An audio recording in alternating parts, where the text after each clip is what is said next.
Hello everyone, Stan here. In this video, I want to compare the similarities and differences, pros and cons, between the Shure True Wireless setup versus the Apple AirPods Pro. In a previous video, I did a whole review on my detailed thoughts about the Shure True Wireless Adapters, or RMCE TW1 adapters, and you can check it out and it's linked in the description down below. So in this video, rather than repeat the same things, I'm going to focus on how these two products compare with each other.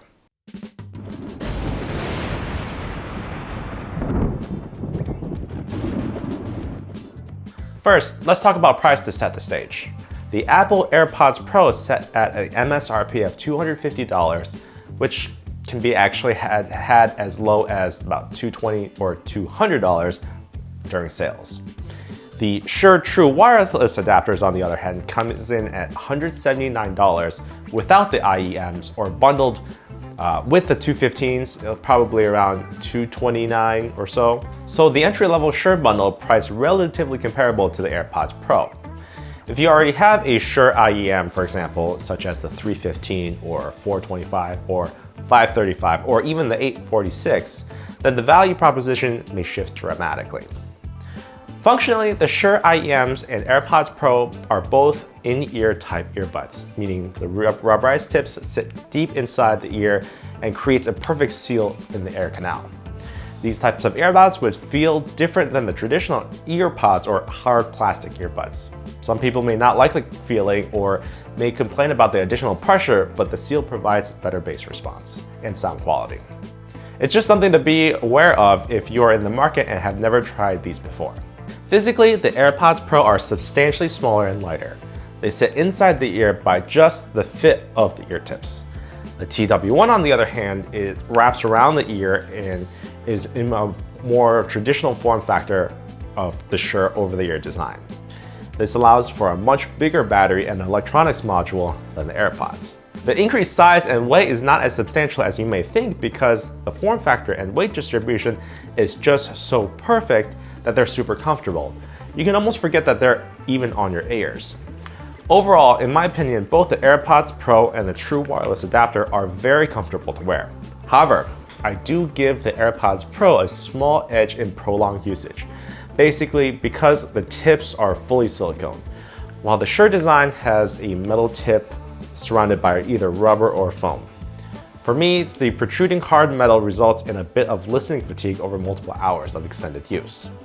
Not a deal breaker, but my vote for comfort goes to the AirPods Pro. For charging, AirPods Pro has a wireless charging capability as well as lightning wired capability, while the TW1 uses USB-C. The AirPods magnetically snap back into the case, while the TW1 are physically clipped into the case. Both cases are great design, with the TW1 being 3 times the size of the AirPods. You can slip the AirPods in your jeans coin pocket, while the TW1 is something you throw into your backpack. That said though, the battery life of the TW1 is 8 hours on a single charge and can last a total of 32 hours of additional usage with 3 additional recharges. The AirPods Pro, on the other hand, only lasts for 4.5 hours with a single charge and can be recharged multiple times for a total of 24 hours of listening time.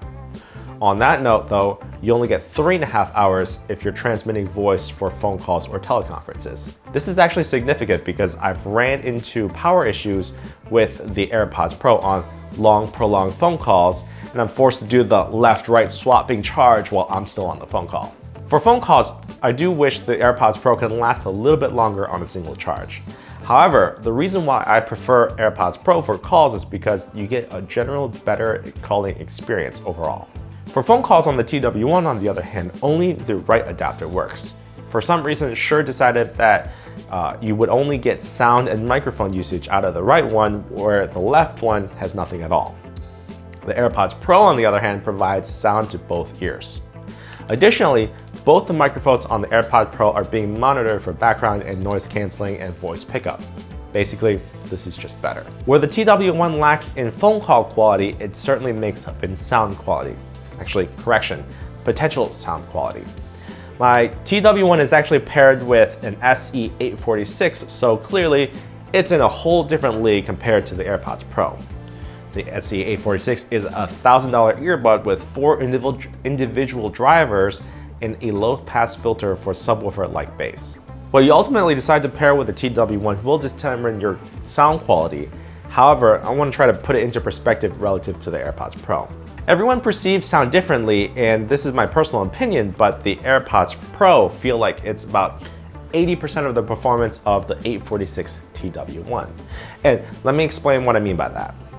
The bass and clarity of the 846 is clearly punchier and the treble twinkles a bit more, but the sound signature and the soundstage of the AirPods Pro is similar in a way to the Shure. Not quite in the same level, but again, 80% there. The soundstage is vast and well-rounded, and overall it's an enjoyable listen. It's not as technical as the Shure, where the 846 you can hear things that you've never heard before in songs, but the AirPods Pro is certainly no slouch. I can't speak for the 215s definitively. It's been a few years since I've had my 215s, but I want to say without any definitive proof or anything that I think the AirPods Pro should match or be better than the 215s. Based on the 215s might be a little bit punchier though. I hope that that gives a little bit of insight on how impressed I am with the sound out of the AirPods Pro, but still a good pair of Shure IEMs with TW1 is going to be better. Hopefully that wasn't too confusing. Other significant considerations come down to integration and features.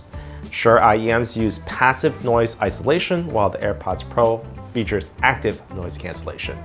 The Shure isolation sounds more natural, muffled, while the Apple active noise cancellation can distort canceled sounds, but they're both pretty effective. Both the TW1 and AirPods Pro have what Apple calls transparency mode, where the microphone plays background noise so that you can hear what's going on without taking out the earbuds. Apple's transparency sounds a little bit better than Shure's implementation, partly due to the better mics. But Shure has a level slider where you can customize it to your liking within the Shure app. Apple's implementation allows you to quick toggle transparency by just squeezing the stalk. Sure, I've only seen controls in the companion app. Generally though, both the Shure and the AirPods, I just pop out in my ear if I actually have to hear something though. Another significant feature for the AirPods Pro is a new feature we got via an update this year called Spatial Audio. Apple uses accelerometers to determine the head angle and the direction relative to the MacBook Pro or iPad to provide spatial audio cues independent of you moving your head. So if a sound is coming from your left and you move your head to the left, it will feel more like it's actually coming from your face. Naturally, Shure doesn't have anything like this. Another win for the AirPods. Last point is iOS and macOS integration. If you're using AirPods, most likely you're on Apple products. In the latest software update, we got a feature with the AirPods can automatically switch between devices that you're using.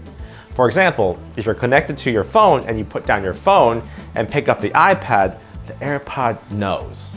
It will disconnect the phone and reconnect the iPad, and you can pick up right where you left off. No manual switching or reconnections are needed.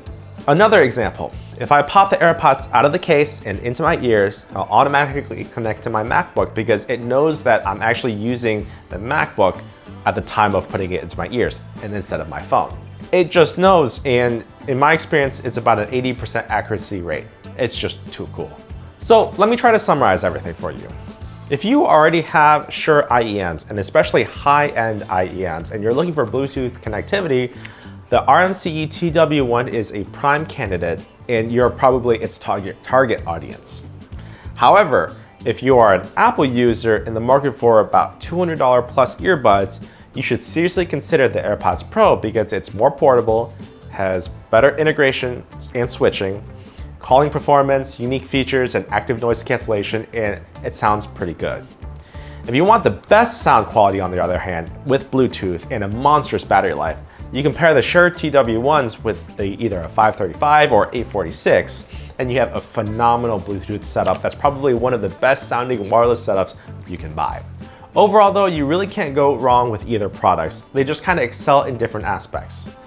Hopefully this was all clear as mud, and if you can, smash that like button for me, that'd be great. And perhaps comment down below which one you're leaning towards purchasing and why.